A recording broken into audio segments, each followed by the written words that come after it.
রাত কত ঠিক বলতে পারবো না। একটা ফোন কলে আমার ঘুমটা ভেঙে গেল। ফোনটা অমলপুর থানা থেকে এসেছে। ফোনটা রিসিভ করলাম। স্যার, স্যার, তাড়াতাড়ি আসুন, খুব একটা বড় প্রবলেম হয়ে গিয়েছে। যা, আমি কিছু বলার আগেই ফোনটা কেটে গেল। কিন্তু অমন আর্তনাদ শুনে আমার সারা শরীরটা যেন হিম হয়ে গেল। কি হয়েছে থানায়? দেরি করলাম না, তাড়াতাড়ি করে রেডি হয়ে গেলাম। বাইরে বেরিয়ে বুঝলাম একটু আগে খুব বৃষ্টি হয়েছে, তাই পরিবেশটা খুব শান্ত হয়ে গিয়েছে। আমার নাম সোমনাথ। আমি পুলিশের চাকরি নিয়ে এসেছি এই অমলপুরে। জায়গাটা খুব সুন্দর, শুধু একটু চুপচাপ এই যা। বাড়ি থেকে পুলিশ স্টেশন মাত্র 15 মিনিটের রাস্তা। থানায় পৌঁছে দেখি কোথাও কেউ নেই। পুরো পুলিশ স্টেশন সম্পূর্ণ ফাঁকা। কিছু বুঝে ওঠার আগেই আমার মাথায় কিছু ভারী দিয়ে আঘাত করলো কেউ, আর আমি অজ্ঞান হয়ে মাটিতে পড়ে গেলাম। জ্ঞান যখন এলো তখন চোখ খুলে দেখলাম এক ভাঙাচোরা ঘরের মধ্যে আমি শুয়ে আছি। ভালো করে চোখ মেলে দেখলাম এটা একটা অনেক পুরনো হসপিটাল। মাথার পেছনটা খুব ব্যথা লাগছে। কি ঘটেছিল তা মনে করার অনেক চেষ্টা করলাম, কিন্তু মনে হলো না। কে কিংবা কারা আমাকে এমনভাবে নিয়ে এলো এখানে? কি চায় তারা? কি একটা খুটখুট শব্দে আমার সঙ্গে সঙ্গে চোখ গেল জানালার দিকে। এগিয়ে গেলাম জানালাটার দিকে। তারপর চোখ গেল এক বীভৎস জিনিসের দিকে। দেখলাম অনেক মানুষের মাথার খুলি পড়ে আছে একটা জায়গাতে। তাহলে কি কেউ আমাকে এখানে মারতে এনেছে? সাথে সাথে বন্দুকের কাছে আমার হাত পৌঁছে গেল। কিন্তু এ কি, বন্দুক গেল কোথায়? বুকটা ধড়াস করে উঠল।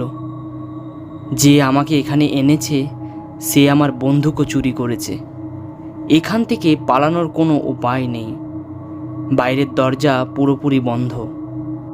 হঠাৎ বাইরে কারো পায়ের আওয়াজ আমি শুনতে পেলাম। মনে হলো সে এই ঘরের দিকেই আসছে। কি করব ঠিক বুঝতে পারলাম না। একটা খাটের মধ্যে তাড়াতাড়ি শুয়ে পড়লাম। পায়ের আওয়াজটা আমার ঘরের দরজার সামনে এসে যেন থামল। পায়ের আওয়াজের গম্ভীরতায় এক ভয় সৃষ্টি হলো আমার। বারবার আমি অজ্ঞান হয়ে যাওয়ার পরিস্থিতি হয়ে উঠল। অবশেষে দরজাটা একটু ফাঁক হলো। অল্প দৃষ্টিতে দেখলাম এক লাল শাড়ি পরা নারী ঘরের মধ্যে প্রবেশ করেছে।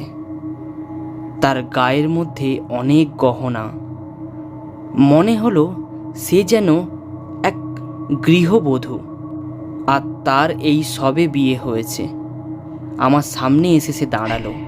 তার মুখে এক কটুতার হাসি, আর সেই হাসি দেখে মনে হলো সে যে কাজ করতে চায় তা যেন সে সম্পূর্ণ করতে পেরেছে। সে আবার ধীরে ধীরে পায়ে ঘর থেকে বেরিয়ে গেল। এবার সে দরজা লক করলো না। এই সুযোগ, আমাকে এখান থেকে পালাতেই হবে। আস্তে আস্তে আমি এগিয়ে গেলাম খোলা দরজাটির দিকে। বাইরে বেরিয়ে দেখলাম অল্প অল্প আলো করিডোরে জ্বলছে। তার মধ্যে একটা দরজাও আমি আবিষ্কার করলাম। দরজাটি বাইরে থেকে বন্ধ। সাহস করে আস্তে আস্তে দরজাটি খুললাম। এ ঘরটাও খুব অন্ধকার। সামনে এগিয়ে দেখলাম অনিমেষ। অনিমেষ, অনিমেষ, তুমি এখানে? তুমি এখানে এলে কেমন করে? অনিমেষ কিছু বলতে পারল না। অনিমেষের শরীর খুব খারাপ। অনিমেষ অমলপুর পুলিশ স্টেশনের জুনিয়র পুলিশ অফিসার। আজ রাতে যখন আমি ঘুমোচ্ছিলাম তখন অনিমেষেরই কল আমার কাছে এসেছিল। অনিমেষ বলল, হ্যাঁ বড়বাবু, অমলপুর থানায় এক বিরাট কোনো রহস্য লুকিয়ে আছে। বিগত কয়েক বছর ধরে এই ঘটনা ঘটে চলেছে খুব গোপনে। যারা এখানে চাকরির জন্য আসে তারা কেউ কেউ নিখোঁজ হয়ে গিয়েছে, নয়তো কাদেরও মৃতদেহ পুলিশ স্টেশনের অনেক দূরে পাওয়া গিয়েছে। এই ভয়ে অনেকে এখানে চাকরি করতে আসে না। কিন্তু আমি এই পুলিশ স্টেশনের কথা অনেকবার শুনেছি। তাই অমলপুরে চাকরিটা নিয়ে চলে এলাম সত্য উদ্ঘাটন করার জন্য। আমারও মনে তখন কিছু খটকা এসেছে। আমিও অনিমেষের সাথে একমত হলাম। দুজনেই বাড়ি থেকে বেরোনোর রাস্তা খুঁজতে লাগলাম। অবশেষে বাইরে বেরানোর একটি দরজা আবিষ্কার করলাম। বাড়ি থেকে বেরিয়ে এক জঙ্গলের পথ ধরে আমরা হাঁটা শুরু করলাম। জানি না এই পথের শেষ কোথায়। বেশ কিছুক্ষণ হাঁটার পর আমরা থমকে দাঁড়িয়ে পড়লাম। এক পচা গন্ধে আমাদের সারা শরীরটা যেন গুলিয়ে উঠেছে। আশেপাশে কাউকে দেখতে পেলাম না, কিন্তু ক্রমশ নাকের মধ্যে ভেসে আসছে কাঁচা রক্তের গন্ধ। আমি আর অনিমেষ দুজনেই খুব ভয় পেলাম। ক্রমশ এক সময় এক সাদা শাড়ি পরা মহিলা আমাদের সামনে এগিয়ে এলো। অনিমেষ তাকে দেখে বলল, কে কে কে কে আপনি? আমি এই অমলপুর গ্রামের জমিদার বাড়ির একমাত্র মেয়ে। আজ থেকে প্রায় 4 বছর আগে আমার বিয়ে হয় কলকাতারই এক চাকরিজীবী ছেলের সঙ্গে। আনুষ্ঠানিক রীতি অনুযায়ী বিয়ের 8 দিন পর আমি অষ্টমঙ্গলায় আমার স্বামীর সঙ্গে বাপের বাড়ি আসি। ঠিক সেই সময় গ্রামেরই এক দুর্ঘটনা চক্রে পুলিশ দিলীপ বসু নামে এক ক্রিমিনালকে খুঁজে বেড়াচ্ছিল।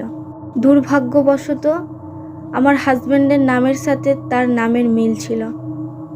যে সত্যিকারের অপরাধী তার কোনো সাজা হলো না, কিন্তু বিনা অপরাধে আমার স্বামীকে তারা কঠিন সাজা দেয়, এমনকি ফাঁসি পর্যন্ত দিয়ে দেয়।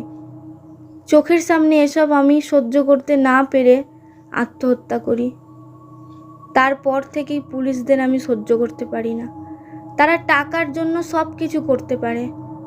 তাই আসল অপরাধী এত কিছু করার পরেও তার কোনো সাজা হলো না। আমি কাউকে বাঁচতে দেব না। যারাই এখানে আসবে সব পুলিশদের আমি মেরে দেব।